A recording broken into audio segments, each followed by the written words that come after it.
answer the question on solutions. Firstly, the first thing that Roots? needs to be done is there should be a proper protection of property rights in South Africa. We cannot have economic growth or economic prosperity without the protection of property rights. Secondly, people should have the opportunity to work for themselves, to work themselves out of poverty, and not be given freebies out of poverty, because that isn't sustainable. Thirdly, restitution must happen. It is not our view that there should not be restitution. There has to be restitution. But it must be historically accurate, and it must be based on evidence. Next, we need to fix the education system, particularly for black schools in South Africa, because all the available evidence indicates to us that black schools are the most dysfunctional schools in South Africa, which has a major consequence on prospects of economic prosperity. The next point, economic and labor policy that is not founded on the pursuit of actual economic freedom. Economic freedom is the freedom to produce, not the freedom to receive stuff for free.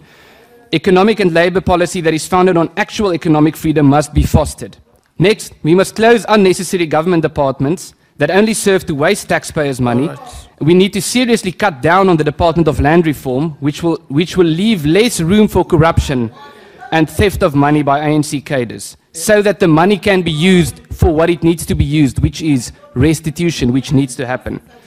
The next point is that title deeds must be given to millions of poor South Africans who live on state-owned land and who are complaining about the quality of that land. And lastly, Mr. Chairperson, we need to free our minds from this notion of equality of outcome and of cultural relativism. The idea that if a particular occupation doesn't comply with the racial breakdown of national demographics, then there could only have been some form of oppression.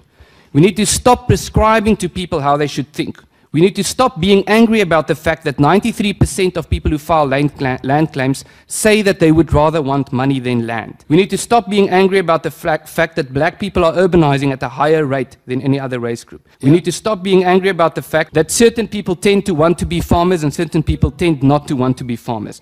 Once we deal with these issues, then we will be able to move forward. I note the lady from the ANC is clutching her ears because she doesn't want to listen to a solution that is not in line with what her party is saying.